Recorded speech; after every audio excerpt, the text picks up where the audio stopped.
Aquí. Bueno, ahora sí, dando la última patita ya de estos días, vamos a partir con la charla de cuarentena, salud mental, cuarentena y aislamiento social. Así que partamos, ¿no? Ok.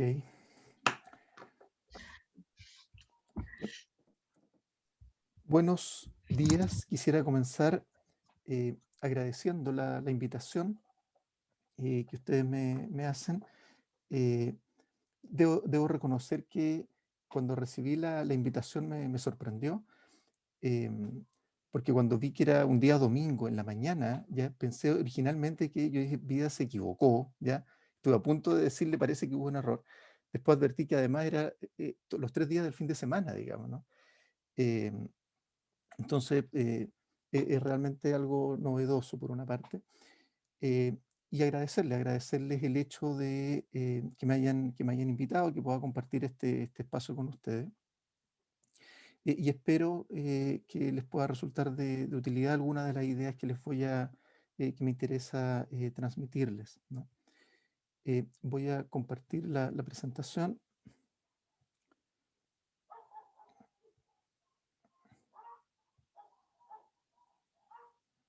Ok.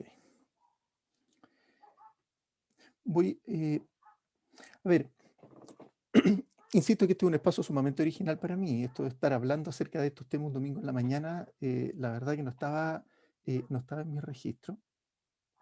Y cuando me hace la invitación Vida, eh, estuve pensando como por una parte hacer una síntesis de algunas de las ideas que quisiera transmitir, pero también de poder transmitirle algo distinto a lo que ustedes puedan encontrar en muchas charlas y en muchos webinars que se están haciendo actualmente.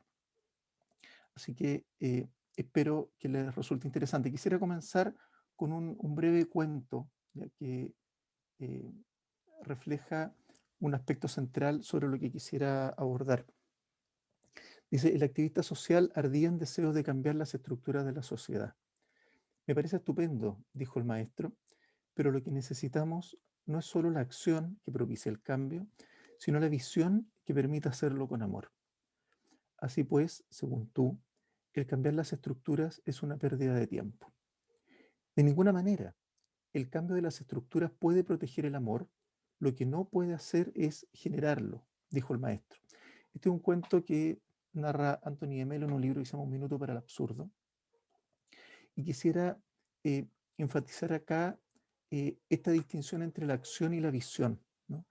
Eh, no basta con hacer cosas, no basta, como vamos a hablar, eh, con sobrevivir, no basta con auscultar a alguien, no basta con darle comida a alguien, no basta con trabajar.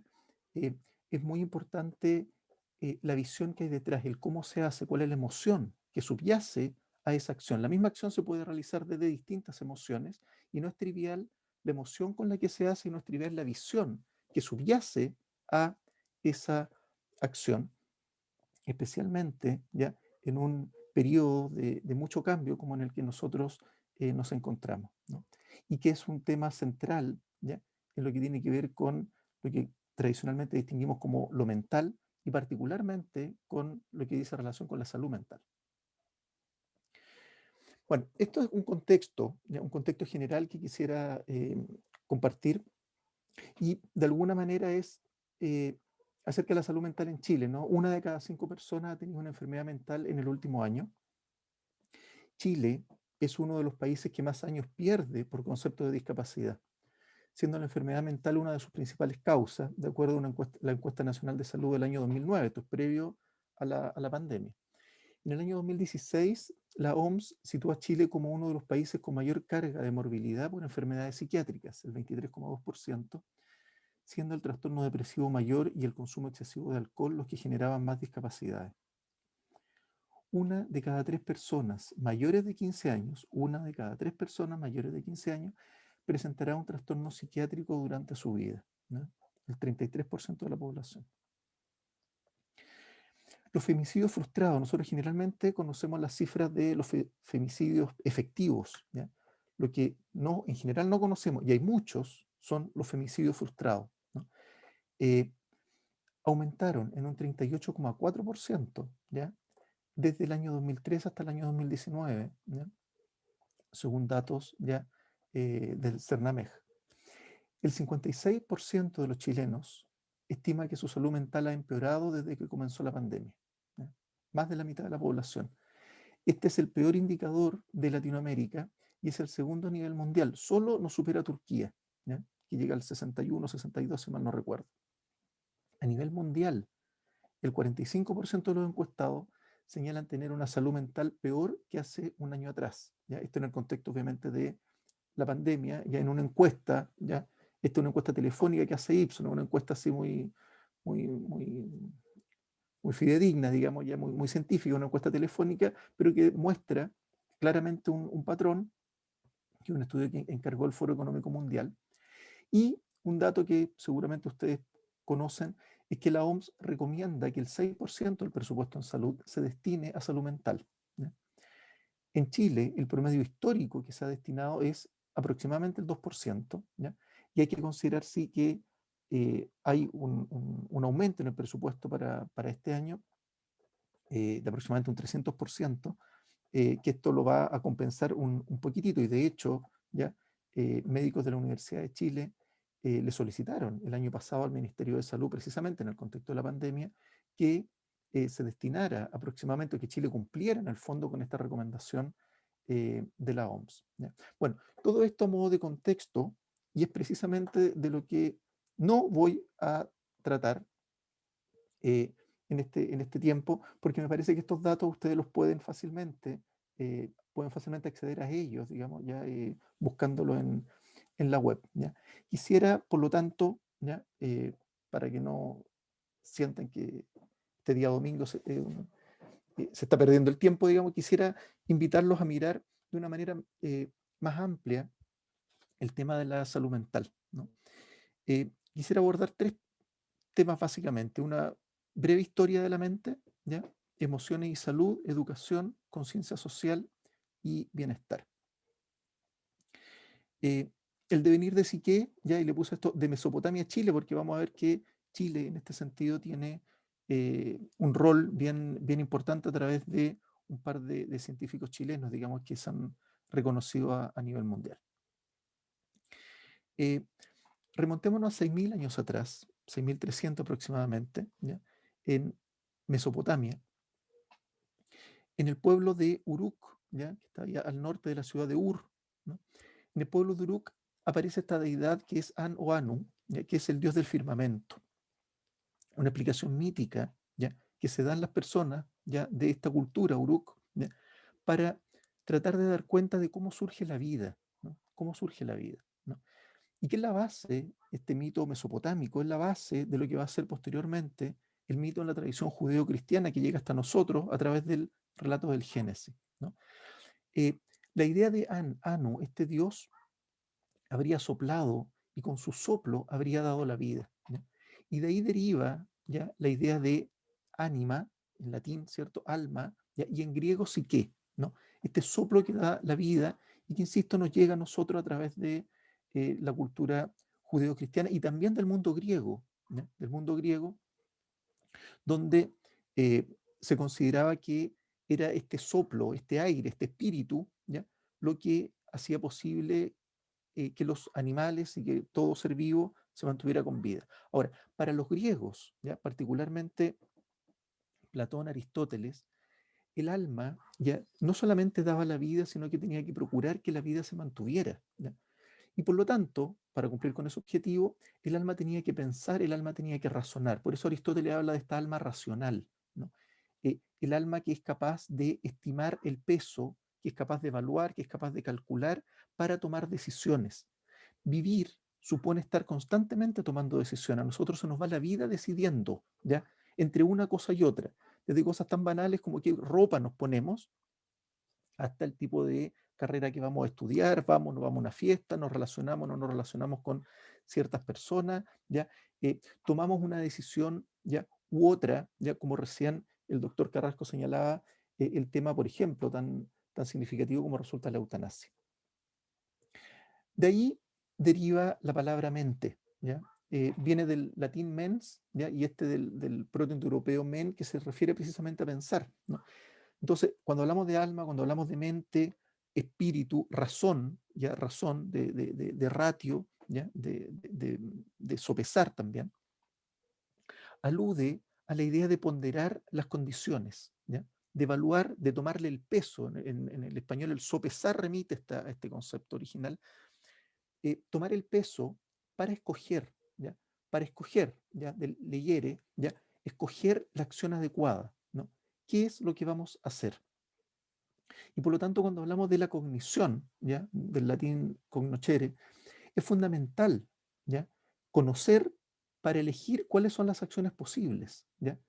Y entre las acciones que se nos ofrecen, ¿ya? Nos ponemos una camisa, nos ponemos una polera, un chaleco, nos ponemos otro, vamos, no vamos, salimos, no salimos, ¿ya?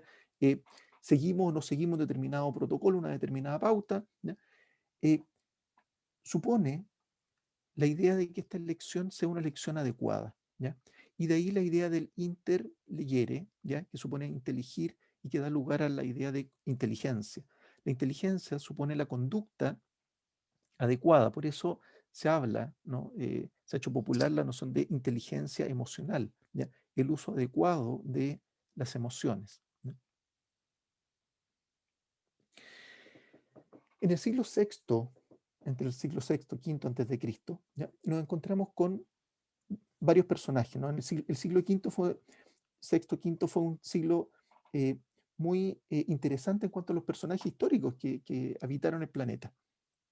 En el mundo griego nos encontramos con Heráclito, ¿ya?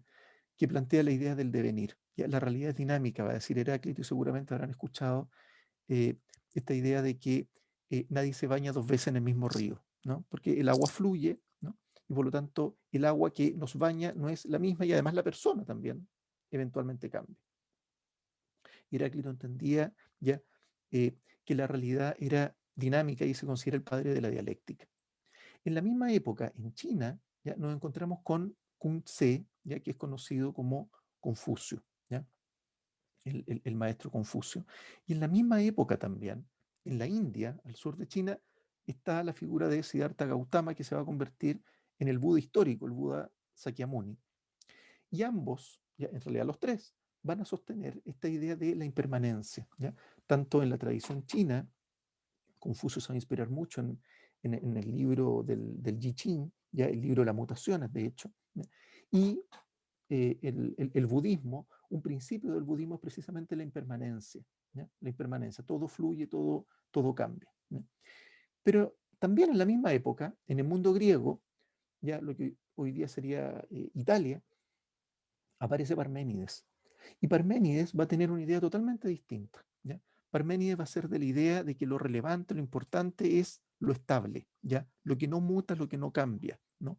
El ser, ¿ya? La estabilidad, lo que se mantiene a lo largo del tiempo. Y en el mundo occidental va a tender a primar la mirada de Parménides, ¿ya? La mirada de Heráclito, por cierto, que va a estar presente también, pero no va a ser claramente la mirada hegemónica, sino que va a ser la mirada de Parménides, que va a influir mucho en el concepto que nosotros tenemos de la vida, que tenemos del ser humano, que tenemos, por cierto, de la mente, que tenemos de la salud, ¿no? Y que va a estar muy influido por la tradición religiosa, particularmente la tradición judeocristiana, ¿ya? Y el cristianismo después en la Edad Media, que se va a apoyar en las ideas de Parménides, va a ir a buscar la tradición filosófica para darle un fundamento teórico a la religión, ¿no? Y obviamente que la tradición religiosa, la idea de la esencia, la idea de lo inmutable, la idea de lo divino, ya pasa a ser muy significativa, que también lo podríamos vincular con la exposición reciente del profesor Carrasco acerca de la eutanasia, y él le preguntaban esto de, ¿por qué esto de que nos aferramos a la vida? Y él señalaba esto de la cultura. Bueno, esta cultura, que es una cultura muy parmenidiana, ¿no? De aferrarnos a lo estable y de resistirnos muchas veces al cambio, ¿ya? Que insisto, tiene mucho que ver con lo que, con nuestra salud mental. Bueno, demos un tremendo salto, ¿ya? De varios siglos, ¿ya? En realidad prácticamente un par de milenios, para llegar a la época moderna, ¿ya? A este personaje, este filósofo que se ha vuelto ahora muy más conocido, que es Baruch Spinoza, ¿ya? Eh, Spinoza es contemporáneo a Blaise Pascal, un francés, ¿ya? Es contemporáneo también a Descartes, Y Spinoza, ¿ya?, en esto va a ser bien revolucionario, ¿ya? Tan revolucionario que le va a significar la persecución, lo van a expulsar de la sinagoga, él era de origen judío, ¿ya? Y finalmente lo va a perseguir la Inquisición, va a tener que estar huyendo por distintas partes de Europa. Y Spinoza, ¿ya?, va a distinguir lo que él le llama el conatus, ¿ya?, que se refiere al esfuerzo que cada organismo hace para preservar su ser. Este término deriva del latín conari, que alude a la acción de intentar esforzarse por conseguir algo, ¿no? Que viene del indoeuropeo ken, ¿ya?, como estar activo, ¿ya? Para Spinoza, activamente los organismos tratamos de mantenernos con vida, ¿ya? Si ustedes lo piensan, esto nos remite a la idea del alma, a la idea de psique, ¿ya?, a la idea de la mente, ¿ya? Y va a ser un pionero, ¿ya?, en muchas de sus ideas, porque Spinoza va a poner en interacción el alma con el cuerpo, ¿ya? A diferencia de lo que planteaba Descartes, ¿ya?, que se focalizó en la razón, se focalizó en la mente racional, ¿ya?, y distinguió, ¿cierto?, esta res cogitans de esta res extensa, lo mental de lo corpóreo. Para Spinoza, ¿ya?, este dualismo no procede. Spinoza en ese sentido es monista y considera una unidad mente-cuerpo, ¿ya?, no esta distinción, ¿ya?, sino que el alma y el cuerpo está estrechamente vinculados. Y de hecho, va a decir Spinoza, ya en el libro Ética, que es su obra más conocida, si nosotros queremos conocer el alma, tenemos que conocerla a través del cuerpo, a través de las manifestaciones del cuerpo. El alma se manifiesta a través de lo corpóreo.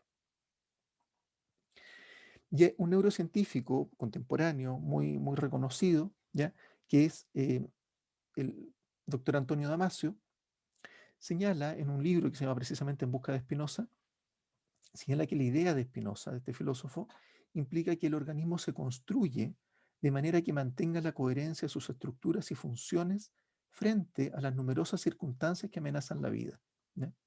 Fíjense la noción dinámica que le da Spinoza, ¿ya?, al alma, que le da Spinoza este conatus, ¿no? El organismo tiene que hacer todo lo necesario para, ¿ya?, sortear las dificultades que amenazan la vida, ¿no? Y el conatus, por lo tanto, desde esa perspectiva, como les señalaba, ¿ya?, caracterizaría el operar del alma, el operar de... Así que fíjense cómo esta noción de lo mental, esta noción del alma, que viene de hace 6.000 años atrás, que aparece ahí en el pueblo de Uruk, que después aparece nuevamente en el mundo griego, que es esencial para nosotros en el hecho de estar vivo, ¿no?, reaparece, ¿ya? Ya no es que haya desaparecido del todo, distintos filósofos la abordan, distintos pensadores la abordan, pero reaparece con fuerza, ¿ya? 2000 años después del mundo griego, en esta noción del conatus de Spinoza, autor que fue fuertemente censurado, ¿ya? Después de un tiempo nadie osaba mucho hablar públicamente de Spinoza ni mencionarlo por temor a que la Inquisición le cayera encima, ¿no? Por lo tanto, la obra de Spinoza eh, es rescatada ya posteriormente, ¿no? Otro salto más y llegamos ahora a la Alemania del siglo XIX y nos encontramos con Johannes Miller. Como ustedes sabrán, Alemania, lo que hoy día entendemos como Alemania, ¿no? Alemania fue la gran cuna en el desarrollo de la fisiología, ¿no? Y uno de los grandes fisiólogos fue Johannes Miller. Entre muchas de las ideas que planteó Miller está la noción de las energías nerviosas específicas, ¿no? Y lo que planteaba Miller ya acá es, él advierte que cada nervio ya responde de manera específica, de manera independiente de la forma en que es estimulado, ¿ya? Eh, por tanto, va a decir Miller, ya nosotros tenemos conciencia ya de nuestras sensaciones, no del mundo físico, sino de nuestras sensaciones. Cada nervio actúa como una suerte de filtro, ¿ya?, respecto del mundo, ¿ya?, y por lo tanto se activa de una particular manera, ¿ya? Tenemos claro que el nervio visual, ¿ya?, o los receptores visuales de la retina se van a activar con luz y no con vibraciones de aire, ¿ya? Lo mismo pasará con receptores, ¿cierto?, a nivel de la cóclea, en fin. Entonces, el conocimiento está limitado por nuestros receptores sensitivos. Hay una limitación del conocimiento, ¿ya?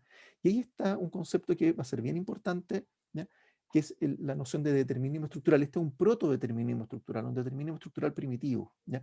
Acá me salté, que es importante, pero en honor al tiempo, que espero ser lo más respetuoso posible, me salté algunos personajes que son muy importantes también, como la figura de Kant, por ejemplo, ¿ya?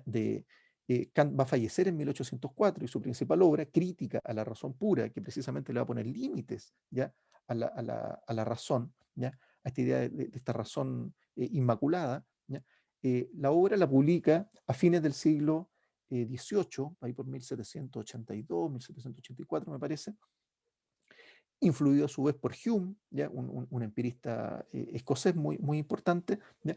Que van a sentar ciertamente las bases de lo que va a ser ya la tradición cognitiva y la base de cómo vamos a concebir la mente posteriormente durante el siglo XIX y durante el siglo XX, ¿no? Y hasta el día de hoy.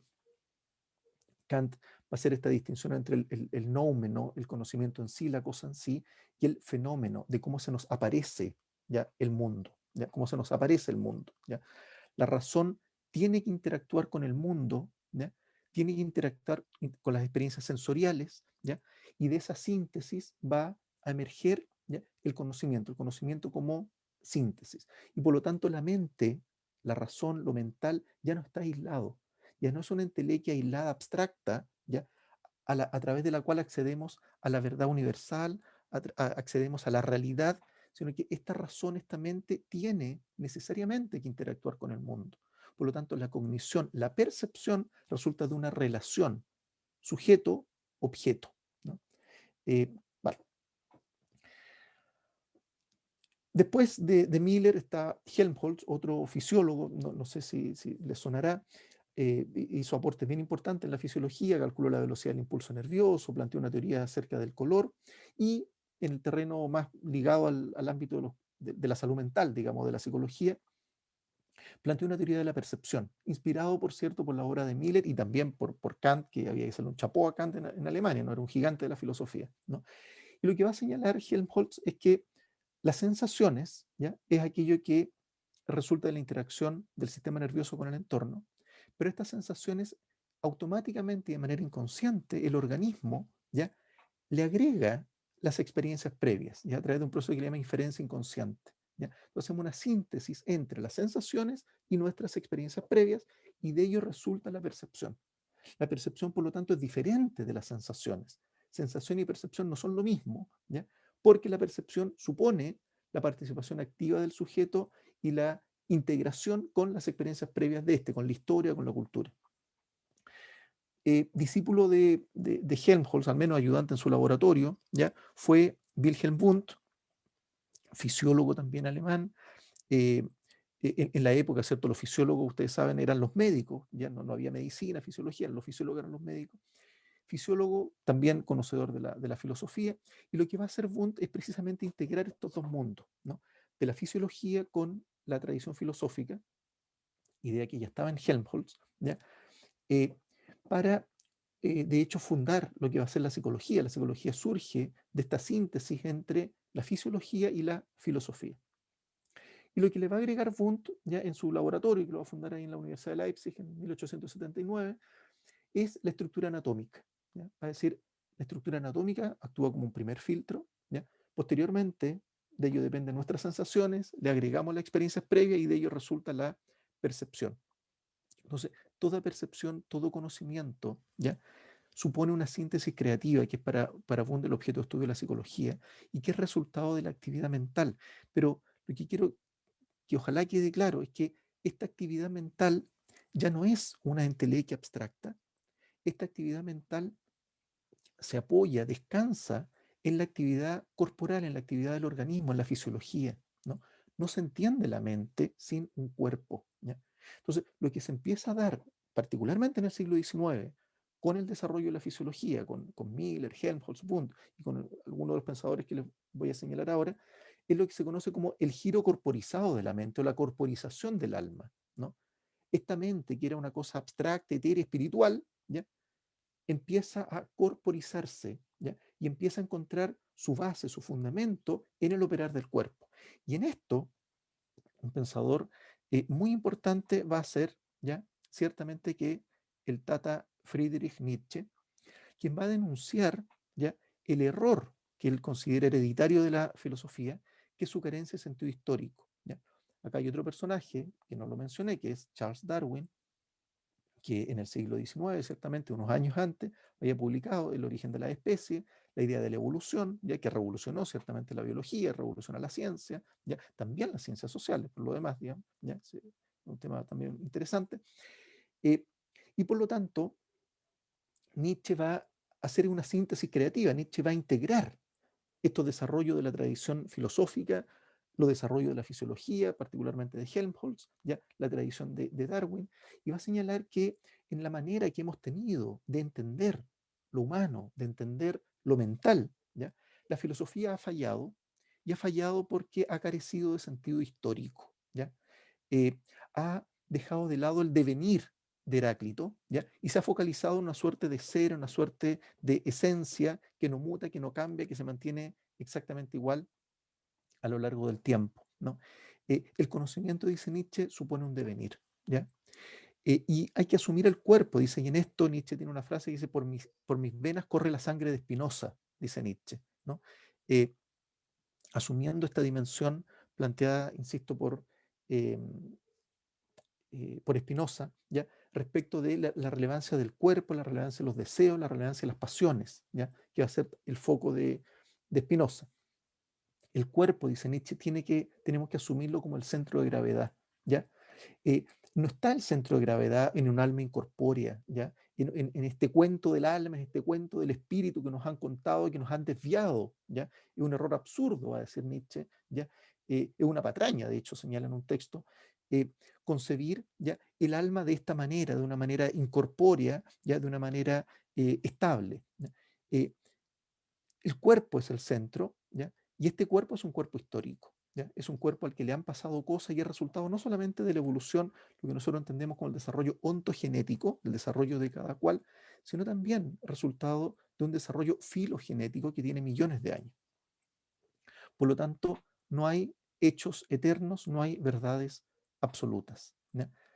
Eh, ya a mediados en realidad del siglo XIX, y la primera mitad del siglo XX, está este gigante también de la filosofía y del pensamiento estadounidense, que es John Dewey, eh, quien, eh, siguiendo la tradición de Kant, siguiendo la tradición de Hegel, eh, y trabajando también muy cercano con William James, ya un fisiólogo también, médico de la Universidad de Harvard y filósofo, va a desarrollar la tradición del pragmatismo, ¿ya?, en educación, en psicología.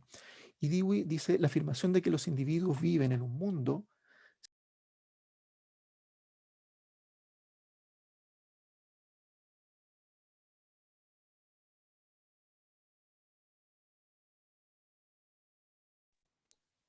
Ahí ¿me sí se escuchan? había puesto en silencio.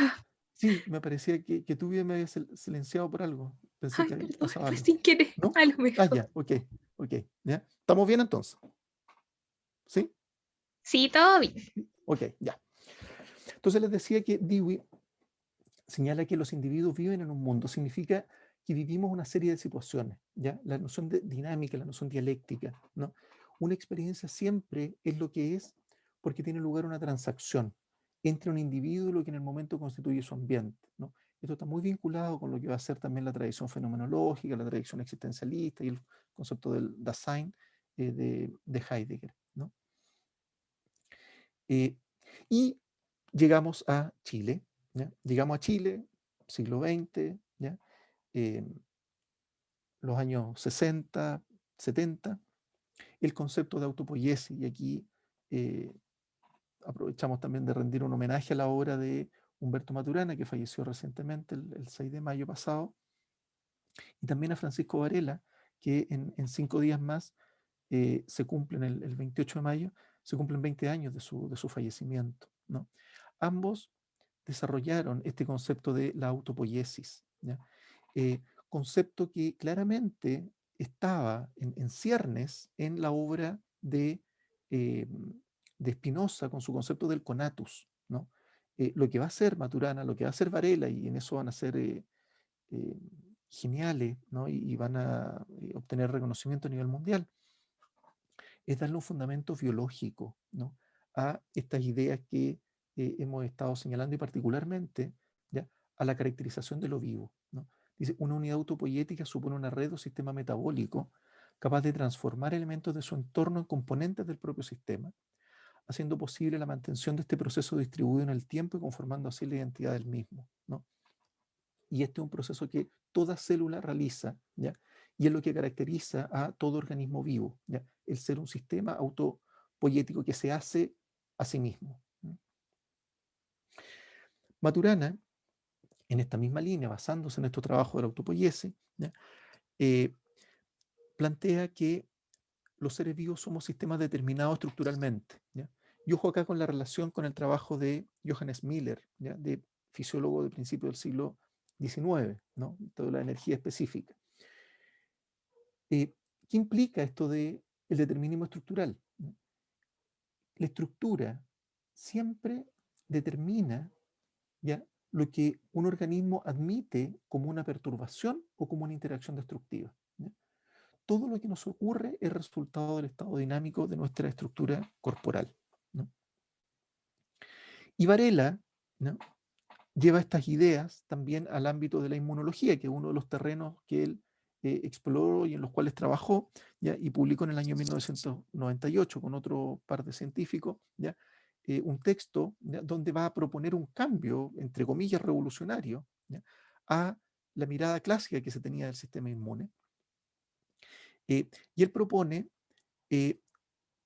la, la desaparición de esta distinción clásica entre lo propio y lo no propio, ¿no? Que el sistema inmune es capaz de distinguir lo propio, lo que es del organismo, de lo que no es del organismo, ¿no? Desde esta perspectiva, el peligro para el sistema, para el organismo, no está definido a priori, sino que es una consecuencia de la interacción entre la perturbación externa y el estado particular del sistema en un momento determinado, ¿ya?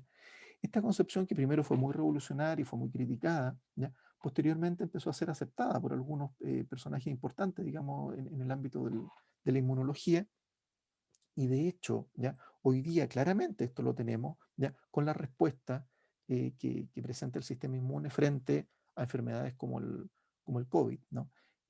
Todo esto del...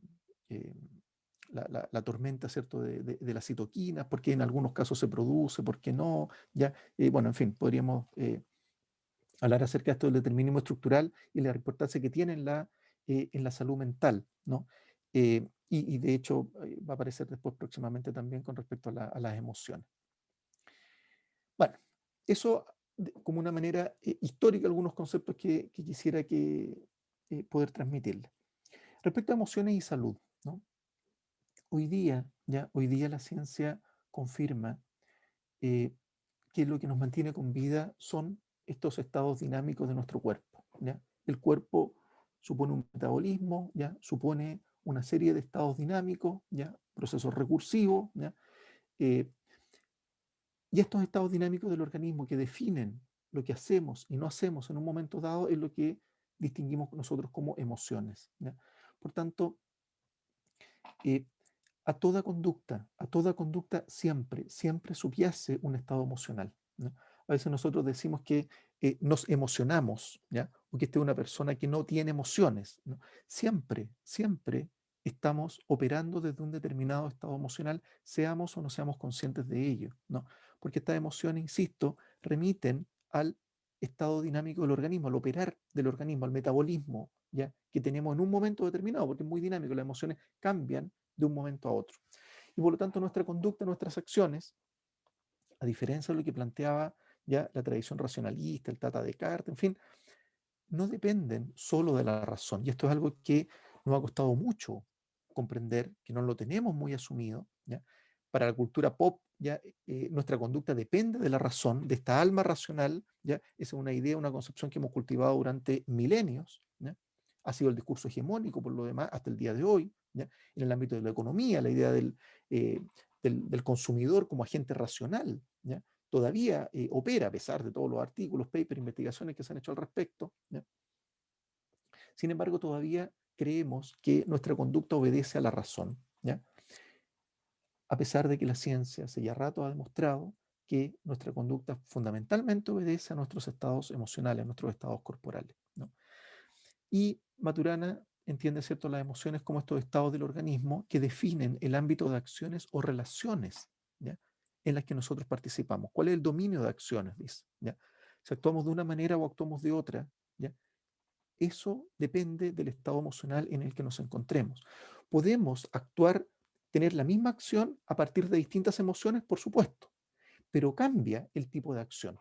No es lo mismo si, por ejemplo, ya yo voy a clases, ¿ya?, y me interesa, ya, la materia que estoy viendo, me parece interesante, me parece entretenida, ¿ya?, o si estoy en clases y puedo estar sentado de una manera similar, incluso si soy buen actor, hasta con una cara, los alumnos hasta desarrollan la capacidad de poner cara de atención y hasta de afirmar así, ¿ya?, pero puede que estén pensando en otra cosa, en el pololo, en la polola, en un conflicto que hayan tenido, en fin, ¿ya? Y por lo tanto, si la emoción cambia, cambia la relación, cambia nuestro pensamiento, cambian nuestras reacciones. Eh, Parece obvio, pero no lo es tanto. Si las emociones nos ayudan a sobrevivir, entonces parece inteligente que les prestemos atención, ser sensibles a ellas, ¿no? Sin embargo, las emociones no se advierten de manera directa, ¿no? Y estamos también en una cultura eh, tradicionalmente materialista, ¿no? Eh, y por tanto, esto que es invisible, ¿ya?, que no se advierte de forma directa, ¿no?, eh, se tiene que inferir. Y las emociones las inferimos del carácter o el tipo de acciones que un organismo realiza.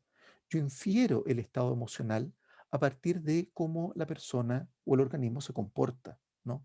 Y aquí, ¿cierto?, está esta se advierte, ¿cierto?, como la manera como camina, si baila, no baila, si va cabizbajo, ya uno rápidamente infiere un estado emocional y en eso todos los seres humanos somos expertos, ¿ya? Y los niños pequeños también, ¿ya? Aquí tiene que ver un rol bien importante el tema de las neuronas de espejo, la corteza prefrontal, en fin, digamos, ¿ya? Somos expertos, nuestro organismo, seamos o no seamos conscientes de ello, rápidamente advierte y reacciona a las emociones que se están presentando en nuestro entorno, particularmente las personas que son significativas para nosotros. Por eso hablamos de que las emociones se contagian, ¿ya? Las emociones se contagian, ¿ya? Y nuestra cultura, por años, por siglos, en realidad por milenios, ha cultivado la ceguera emocional, ¿ya? Eh, Hemos cultivado un discurso donde hemos priorizado la razón, hemos desvalorizado el cuerpo, ¿ya?, la indiferencia con el cuerpo, la indiferencia con las emociones, ¿no? Y además nos parece, ¿ya?, o nos ha parecido en esta tradición dualista, ¿cierto?, ya que una cosa es el cuerpo y otra cosa totalmente distinta es la mente, las emociones, y por lo tanto tendemos a separarlas, ¿no? Una salud física, una salud mental. No, esto es mental, no es físico. Como si no estuviesen vinculados, ¿no? Como si pudiéramos preocuparnos de lo físico dejando de lado lo mental, que es absurdo, o por otra parte, preocuparnos de lo mental dejando de lado lo físico, ¿no? Eh, Ahora, en el tema que nos convoca en estos tiempos, ¿no?, desde una perspectiva biopsicosocial, eh, el estrés se entiende como un desequilibrio que se presenta entre las demandas hechas a un organismo y los recursos, tanto físicos como psicológicos y sociales, que el individuo tiene y cree tener para enfrentarlas, ¿no? Aquí el- la, la- la percepción que el sujeto tenga de sus recursos, ¿ya?, se vuelve muy importante, ¿no? Eh, Se produce un desequilibrio entre, ¿ya?, la percepción que el sujeto tiene, ¿ya?, como una amenaza para su sobrevivencia, ¿ya? Es el sujeto el que evalúa, cada sujeto evalúa, ¿ya?, en un momento determinado si las circunstancias que está experimentando, que está viviendo, constituyen o no constituyen una amenaza para su sobrevivencia. Y esto hace, como ustedes bien saben, que la amígdala rápidamente dispare y se active, incluso desconectando, ya en un caso extremo, ¿cierto?, la corteza prefrontal. Y este es un mecanismo milenario, ¿ya?, evolutivo, ya que compartimos con animales muy poco evolucionados, y es la base de cómo se entiende hoy día el estrés. Esta idea de que hay factores estresantes per se, en esta idea nuevamente del sistema inmune que planteaba Varela, esta idea del peligro per se, es una idea ya más bien obsoleta, ¿no? No hay condiciones que en sí mismas, ¿ya?, resulten estresantes exactamente para todo. Claro, si nos vamos a un extremo, por supuesto que hay situaciones que prácticamente para el 100% de la población o de los seres humanos resultaría estresante, ¿ya? Pero a un nivel cotidiano, hay situaciones que nos pueden estresar y situaciones que podrían no estresarnos, y va a depender de la historia del sujeto, va a depender en el fondo de la evaluación que el sujeto haga, ¿no? De la percepción que tenga de su circunstancia, de cómo evalúe la situación en la que esté, y ahí la presencia o no del apoyo social, lo que se conoce como las redes de apoyo social, ¿ya? Es fundamental, ya es una variable clave como se los voy a indicar. Aquí aparecen los estudios de Sheldon Cohen, ¿ya? Que son estudios ya casi clásicos, podríamos decir, ¿ya? Pero hay estudios relativamente recientes, del año ahora del 2014, por ahí. Cohen se ha dedicado a estudiar esto y ha visto, ha mostrado que eh, las personas que presentan conflictos o tensión emocional, entiéndase estrés, ¿ya? Ojo, un estrés nocivo, porque también hablamos de un estrés bueno, ¿no? El organismo siempre se estresa, ¿ya? Siempre necesitamos un cierto nivel de tensión para funcionar, ¿no? Pero cuando se sobrepasa un cierto umbral, y este umbral está definido por, nuevamente, el determinismo estructural de cada cual, ¿no? Por las condiciones de cada cual, ¿ya? Cuando se supera ese umbral, este estrés, que en un momento podía ser bueno, óptimo, se vuelve tóxico, ¿no? Entonces, estas personas tienen 2,5 veces más probabilidades, por ejemplo, de contraer un resfrío, ¿no? Se le ha puesto el famoso rinovirus, ya se le ha expuesto a esto, y se ha visto que a pesar de estar expuestos al rinovirus, hay personas que no se resfrían. Esto ustedes me imagino que lo saben bien. No basta con ya solamente estar expuesto ya al virus, el organismo tiene ya que responder de una determinada manera, y depende de cómo responda, nuevamente este determinismo estructural, eventualmente la persona se va a resfriar o no se va a resfriar, ¿no? Pasa lo mismo hoy día con el tema de las vacunas, ya que ahora han aparecido investigaciones por el contexto en el que estamos, pero son estudios antiguos, ¿ya? De cómo se vio, me parece que inicialmente con soldados, digamos, en el frente de batalla, que los vacunaban y la vacuna no surtía efecto, ¿no? No pasaba nada con la vacuna, no desarrollaban anticuerpos, ¿ya? Y tenía que ver con el nivel de estrés, ¿no? Por lo tanto, la vacuna per se no es lo que nos protege es la reacción de nuestro sistema inmune, ¿no? Ahora, me imagino que por un asunto también social es difícil eventualmente estarle explicando esto a las personas, pero eso, entre otras cosas, explica por qué las personas eventualmente se pueden vacunar y algunas podrían enfermarse. Es poco probable que se enfermen de gravedad, pero podrían enfermarse, se podrían eventualmente complicar, y eventualmente, porque no desarrollan anticuerpos, y eventualmente otras, ya con la misma vacuna, su organismo responde de una manera diferente. Bueno, y acá la duración del conflicto, la duración del estrés, la cronicidad del estrés es una variable muy importante a considerar, ¿no? Eh, las personas con pocas conexiones sociales, esto que hablamos de la red de apoyo social, presentaban 4,2 veces más posibilidades de contagiarse, ¿ya? Riesgo que es mayor que el ocasionado por el tabaquismo. O sea, la soledad, y esto es un tema que en otros países, particularmente en Inglaterra, hace ya tiempo que se viene abordando y se ha visto a nivel ministerial, el problema de la soledad cuando las poblaciones empiezan a envejecer, que también lo tenemos en Chile, pero por todo esto ya no nos hemos hecho cargo, ¿no? Nosotros, ¿en qué lo notamos? En que han aumentado significativamente las tasas de suicidio en las personas ya ancianas, ¿no? En los adultos mayores. El tema de la soledad es un problema ya de salud, ¿ya? De salud pública, pero no solamente un tema mental, es también un tema, obviamente, de salud física, ¿no?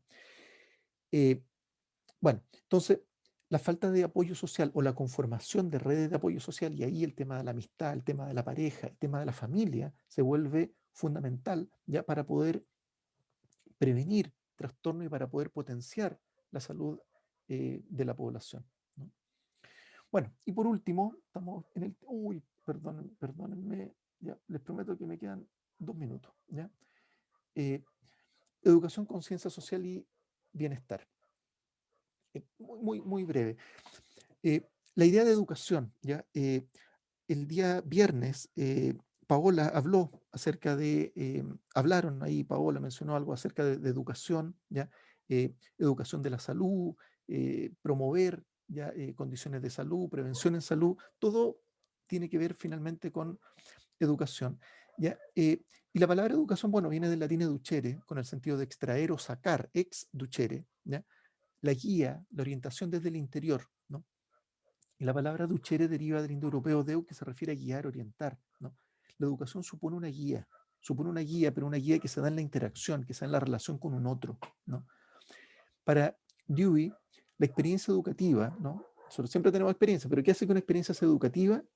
Dewey dice, es aquella experiencia que facilita o promueve el desarrollo de futuras experiencias.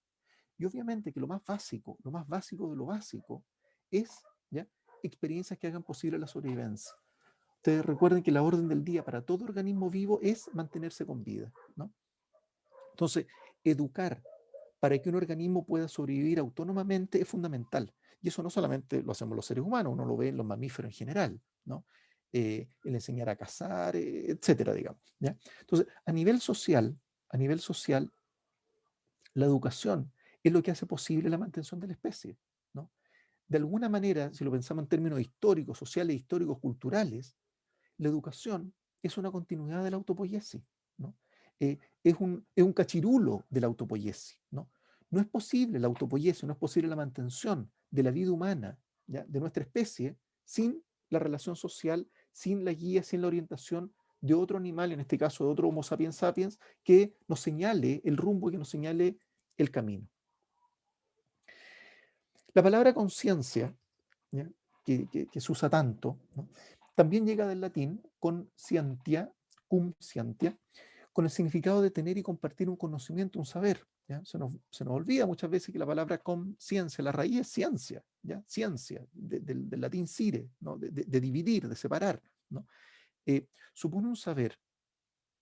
Nuestra sobrevivencia requiere que nuestras experiencias se compartan, que el saber se distribuya, ¿no?, que todos accedan al saber necesario para poder sobrevivir, que todos accedan a la educación, que todos accedan, ojalá, a una educación de calidad, que no solamente les permita sobrevivir, sino vivir bien, ¿no? Y por lo tanto, como sociedad necesitamos que se expanda la conciencia, ¿ya?, de la manada, que se expanda la conciencia del grupo, ¿ya? Que es por lo demás el ideal que tenía Kant en el siglo 18, ¿no?, el ideal de la ilustración, el famoso sapere aude, atrévete a saber, ¿ya? Ese lema sigue completamente vigente. Necesitamos educarnos, ¿ya?, para poder mantenernos con vida y mantenernos con una buena calidad de vida, ¿no? Y eso es algo que claramente no lo hemos hecho, no lo hemos aprendido a pesar del tiempo transcurrido, ¿ya? Y es algo que se está manifestando hoy día, particularmente en nuestro país, ¿cierto?, con el estallido social, ¿ya?, ahora con, eh, la, con la redacción de una nueva constitución, que ojalá estos elementos estén ahí presentes, ¿no? Los seres humanos, para sobrevivir, necesitamos de otros miembros de la especie, y según Maturana, la emoción que hace posible la vida social, que la fundamenta, es la emoción del amor, dice, ¿ya? Maturana señala, no es el amor romántico, ¿ya?, no es el amor religioso, ¿ya?, es el amor entendido como una emoción. Y es la emoción, el estado dinámico del organismo, que nos permite aceptar al otro como legítimo otro en la convivencia, ¿no?, que hace posible una relación de respeto, ¿ya?, interactuar con el otro con respeto, haciendo posible que el otro viva, que el otro sobreviva. La falta de amor nos enferma y la presencia de este nos sana, ¿ya? Esa es la conciencia social, ¿ya?, y la conciencia de salud y la conciencia de mente, ya que nosotros debiéramos, en la cual se nos debiera educar desde chiquititos y que se debiera distribuir, ¿no?, que debiéramos compartir. Y por último, quisiera terminar con un poema de un poeta nicaragüense.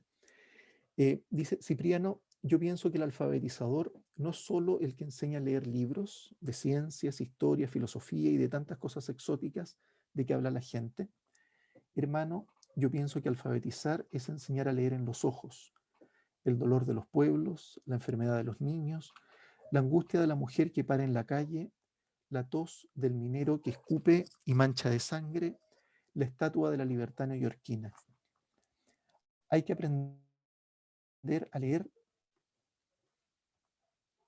el hambre que toca la puerta, el frío que va por la calle, la oscuridad del que busca y no encuentra. Cipriano, yo pienso que primero debemos alfabetizar a los que saben leer libros, pero no saben leer el dolor de los hombres. Muchas gracias, espero que les haya resultado interesante, y si hay algún comentario, alguna pregunta, encantado. Muchas gracias por la charla.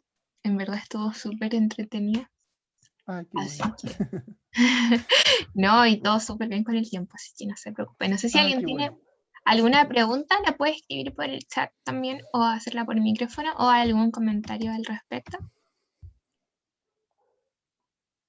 ¿No? Sí. Bueno, creo que nadie tiene preguntas. Igual pueden Son levantar bots, la a lo mano. mejor, Vida. ¿Mm? A lo mejor son puros bots. Ah, no, No, están ahí en el chat, están. Sí, no, ahí le están ya. poniendo muchas gracias Ah, en el chat. Ahí a alguien le gustó el poema también. qué bien, qué bien. Ya, ahora sí, vamos a cerrar toda esta semana. Muchas gracias de nuevo por participar, sobre todo, insisto, un domingo en la mañana. Así que muchas gracias por estar acá y en verdad muchas gracias a todos también por participar, no solo hoy, sino los 3 días que duró esto. Espero que hayan aprendido mucho y también que les sirva mucho a futuro. Si necesitan un contacto